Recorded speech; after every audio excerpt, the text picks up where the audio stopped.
أحييكم سادة العلماء وأحبتي الفضلاء في هذا المؤتمر السادس الدولي. نرجو إن شاء الله أن يكون مؤتمرا مباركا نتداولون فيه قضايا الأمة وواقعها وتحدياتها، وإن شاء الله تصلون إلى توصيات نافعة ومفيدة ويترتب عليها العمل النافع بإذن الله تعالى. أرحب بكم بمختلف مقاماتكم السامية ورتبكم الرفيعة، وأشكر لكم كريم دعوتكم لي، وأبلغكم تحيات أخينا الحبيب الدكتور أحمد الريسوني رئيس الاتحاد، والإخوة نواب الرئيس، وبيننا وبينكم عالمنا الجليل العلامة الأستاذ الدكتور علي القرداغي الأمين العام للاتحاد العالمي لعلماء المسلمين، بحضوره ومشاركته وعلمه الغزير وانفعاله ve katkılarıyla özellikle İslam'ı ilgilendiren meselelerdeki ilgisinden dolayı kendisine teşekkür ederim. Dostlar, kardeşler, ümmet bugün büyük bir dönüşüm noktasının önündedir.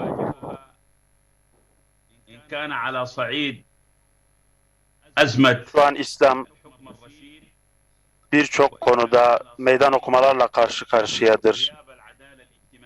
Gerek sosyal anlamda adaletin yokluğu, gerek Müslümanların dünya liderliğinden düşmesi,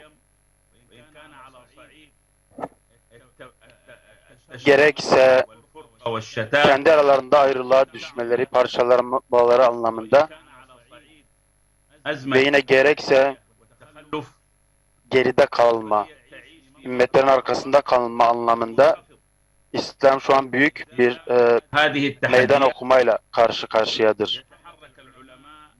İşte böylesi bir sıkıntıyı gidermek için alimlere büyük bir rol düşmekte. Kurumlarıyla, medreseleriyle bir an önce bu sıkıntıları gidermeye çalışmalıdırlar alimler.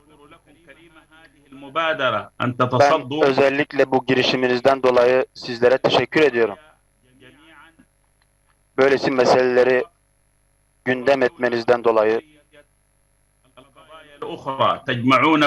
size teşekkür ediyorum.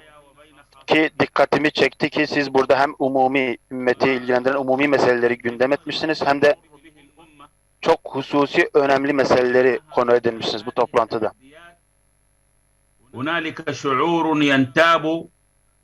Evet.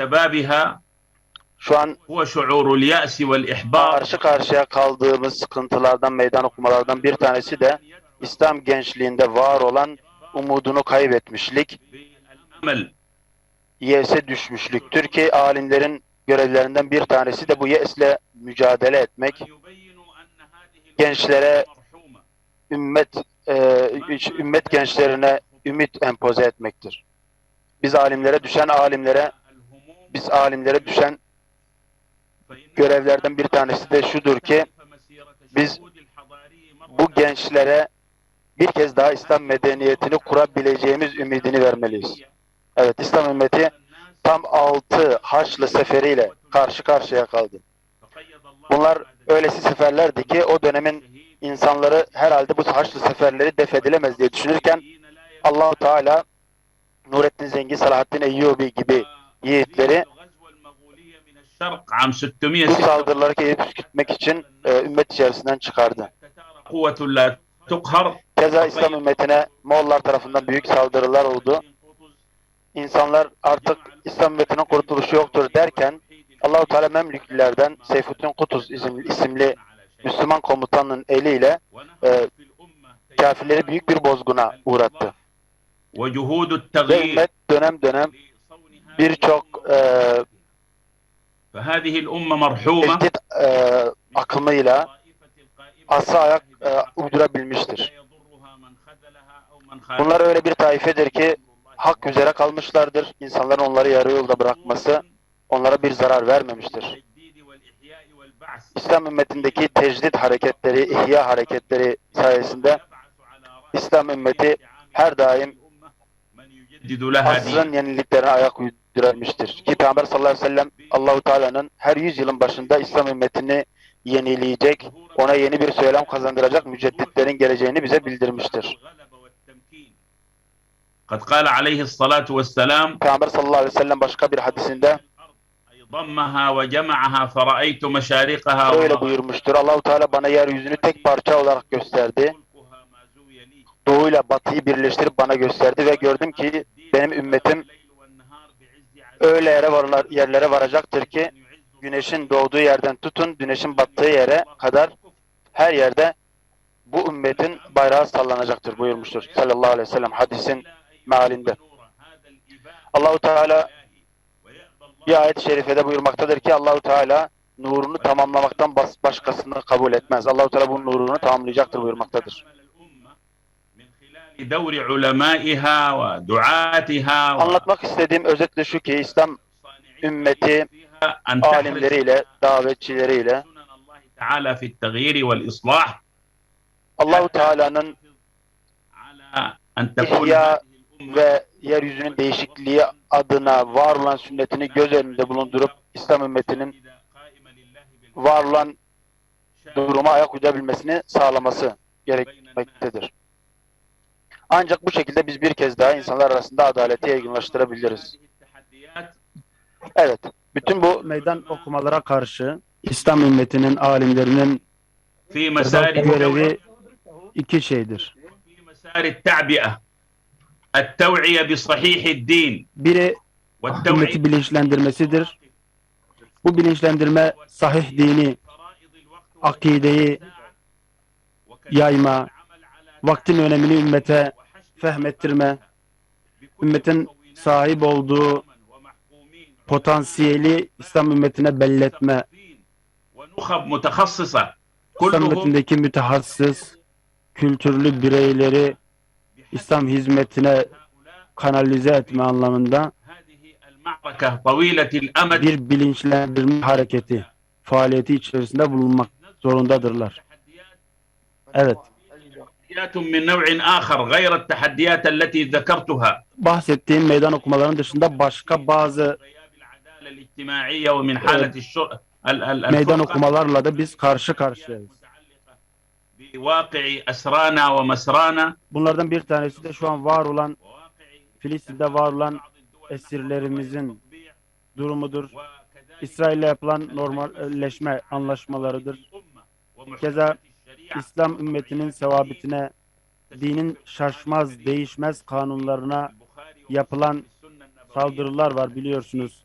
Gerek Kur'an'ı anlamada, gerek sünnetin hıfzı anlamında İslam ümmetinin zihinlerinde şüphe uyandırmaya çalışan güruhlar var. Bunlar aslında bizim karşı karşıya olduğumuz meydan okumaların başka bir türüdür. Şu an وغير ذلك dinsizlik, ateizm, İslam gençleri arasında yayılmaya çalışmaktadır. Tüm bunlar, bu ve benzeri önceden zikrettiğim ve şimdi zikrettiğim bütün bu meydan okumalar İslam ümmeti alimlerinin artık meydana çıkmasını gerektiren فنحمد الله تعالى أن بادرتم على هذا الملتقى meselelerdendir. Bu anlamda ben bu değerli toplantınız, buluşmanızdan dolayı sizlere teşekkür ediyorum. İslam alimlerinin böylesi meseleleri gündemlerine taşımaları, الواقعية eylemsel olarak sunabileceğimiz çözümleri burada konuşmamız, özellikle her hocamızın kendi ihtisasından, kendi alanından hareketle bizlere çözüm önerileri sunması gerçekten takdire şayan. يجسد القدوة Evet, alimler الأجيال nesiller için örnek olmalıdırlar. مما يصب Örneğin yokluğu, örnek alınacak kişinin yokluğu maalesef ümmetlerin dinlerini bırakma sebeplerinden bir tanesidir. بدلالة الحال هي من أبلغ الأدلة على تثبيت هذا المنهج الرباني. Evet. نريد العالم Biz الرباني Rabbani الذي alimlere يحسن ihtiyaç duyuyoruz. فقه دينه Dinini anlamış, وواقعه vakayı, var olan güncel durumu anlayabilen الواقع. ve dini hükümleri bu güncele uyarlayabilen, uygulayabilen alimlere ihtiyaç duyuyoruz. Böylesi girişimler, özellikle Alimler ve Medreseler Birliği'nin bu girişimi başta olmak üzere benzeri girişimler aslında aynı boşluğu doldurmaya yönelik. الجهود مع بعضها البعض. El ele verip İslam ümmetinde kaybettiğimiz o alim portresini bir daha kazanmaya yönelik çabalardır. Ben çok uzatmak istemiyorum. Tüm bu değerli hocalarımızı, alimlerimizi selamlıyorum.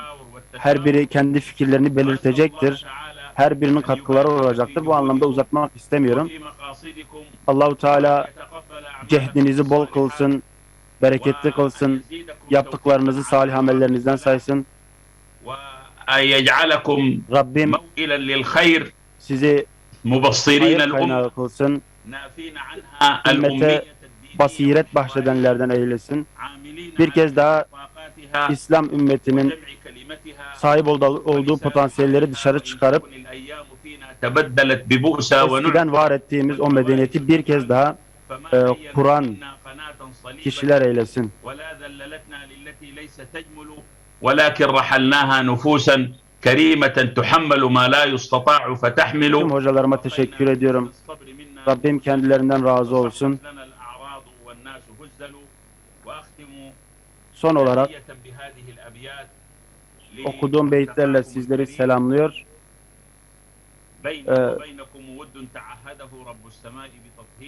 Sizlere muhabbetlerimi sunuyorum. Bizi birleştiren nokta dindir, bizi çağıran Kudüs'tür. Eğer biz iyi bir yaşam istiyorsak yapmamız gereken şey kitaba tutunmaktır, Kur'an'a tutunmaktır. Zira bu kitap hatırlatıcıdır, kurtarıcıdır.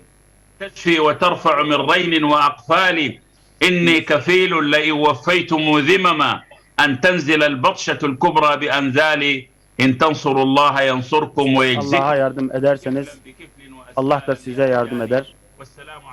Sizleri yüceltir. Allah'ın rahmeti ve bereketi üzerinize olsun.